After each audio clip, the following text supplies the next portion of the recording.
प्रिय विद्यार्थियों, मैं doctor R M Yadav MCom final business administration की कक्षा में आप सभी का स्वागत करता हूं।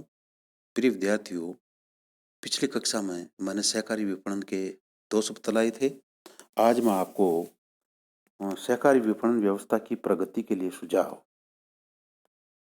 के संबंध में बताने जा रहा हूं। Suggestions for the progress of the cooperative marketing. Bharat में सहकारी विपणन व्यवस्था की प्रगति के लिए सुझाव, इस विषय पर आपको बताने जा रहा हूं। ध्यान से सुनें। प्रिय विद्यार्थियों, भारत में सहकारी विपणन के महत्व को कम नहीं आंका जा सकता। सरकार ने भी विभिन्न योजनाओं में सहकारी विपणन के महत्व को स्वीकार किया है। यद्यपि भारत में सहकारी विपणन के क्षेत्र में पर्याप्त प्रगति हुई है, लेकिन इसका भविष्य उज्ज्वल है।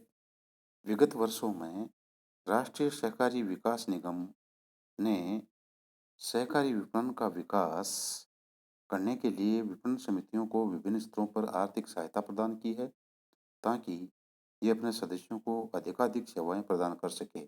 सरकार ने अन्य वसूली कार्यक्रम में भी इसका सहयोग प्राप्त किया है। समय समय पर विभिन्न विद्वानों एवं समितियों ने सहकारी विपणन व्यवस्था को और प्रभावी बनाने के लिए अनेक सुझाव दिए हैं।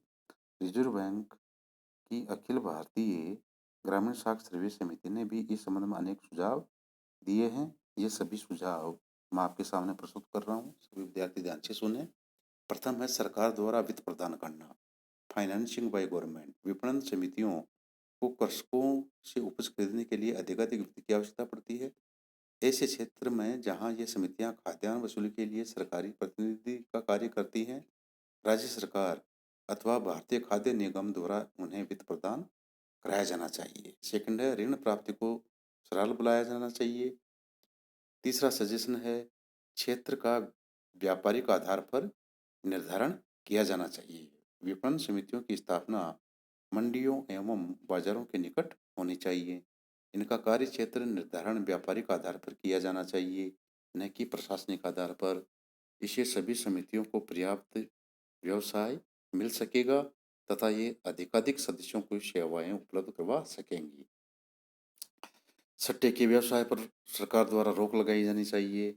विपणन साख को विपणन से जोड़ा जाना चाहिए। उपज के विधायन की व्यवस्था सरकार द्वारा की जानी चाहिए। सरकार द्वारा गोदामों की व्यवस्था की जानी चाहिए, जिससे सहकारी समितियां जो माल किसानों से खरीदें उसको गोदाम में रख सके। सरकार का सहयोग होना चाहिए। सरकार इन समितियों के विकास में महत्वपूर्ण योगदान दे सकती है। सरकार इनके माध्यम से उपभोक्ता वस्तुएं एवं उर्वरकों का वितरण कर सकती है। खाद्य निगम इनके माध्यम से अनाज की वसूली कर सकती है। इस प्रकार विपणन समितियों के कार्यों एवं व्यवसाय में वृद्धि की जा सकती है। अंश पूंजी में वृद्धि की जानी चाहिए। विपणन समितियों को अपनी वित्तीय स्थिति सुदृढ़ करने के लिए अपनी अंश पूंजी में वृद्धि करने का प्रयास करना चाहिए, ताकि उन्हें दायित्व रहित पूंजी प्राप्त हो सके, क्योंकि ऋण पूंजी पर ब्याज देना होता है, जबकि अंश पूंजी पर नहीं।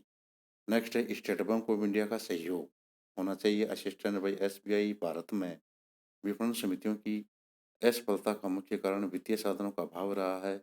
स्टेट बैंक ऑफ इंडिया प्राथमिक विपणन समितियों को उनकी आवश्यकता अनुसार प्राथमिकता के आधार पर ऋण प्रदान कर सकता है। नेक्स्ट है रिजर्व बैंक द्वारा वित्तीय सहायता प्रदान की जानी चाहिए। कुशल कर्मचारियों की व्यवस्था की जानी चाहिए। किसी भी संस्था की सफलता उसके कर्मचारियों की योग्यता एवं कुशलता पर निर्भर करती है। सहकारी विपणन समितियों में योग्य एवं कुशल कर्मचारियों प्रबंधकों का अभाव पाया जाता है। इनके वेतन भत्ते कम होने से योग्य व्यक्ति सेवाओं में नहीं आना चाहते। अतः अच्छा वेतन देकर कुशल कर्मचारियों की व्यवस्था सरकार द्वारा की जानी चाहिए। इसके अतिरिक्त जैसे व्यापारी सहकारी समितियों के सदस्य ज़्यादा मात्रा में व्यापारी हो जाते हैं, तो व्यापारियों की सदस्यता पर रोक लगाई जानी चाहिए। सहकारी समितियों को सहकारी विभाग द्वारा पूरा सहयोग प्रदान किया जाना चाहिए। सहकारी अधिनियम काफ़ी पुराना अधिनियम है। पुराने नियम कानून कायदे हैं, जिनके आधार पर सहकारी समितियों का संचालन नियंत्रण होता है। तो सहकारी अधिनियम में संशोधन किया जाना चाहिए। सहकारी विपणन समितियों के कार्यों का विभाजन किया जाना चाहिए। इस प्रकार अ, इन बातों पर ध्यान दिया जाए तो भारत में सहकारी विपणन व्यवस्था को प्रगति के दौर में लाया जा सकता है। सरकार का भी पूरा सहयोग रहे, सहकारी विभाग का भी इन समितियों को पूरा पूरा सहयोग प्राप्त हो। प्रिय विद्यार्थियों, आज मैंने आपको सहकारी विपणन व्यवस्था की प्रगति के संबंध में अनेक प्रकार के सुझाव बतलाए हैं। आप सभी ने ध्यान से सुना, इसके लिए बहुत बहुत धन्यवाद। किसी भी प्रकार की कोई परेशानी हो, नीचे लिंक पर आप डाल सकते हैं। धन्यवाद।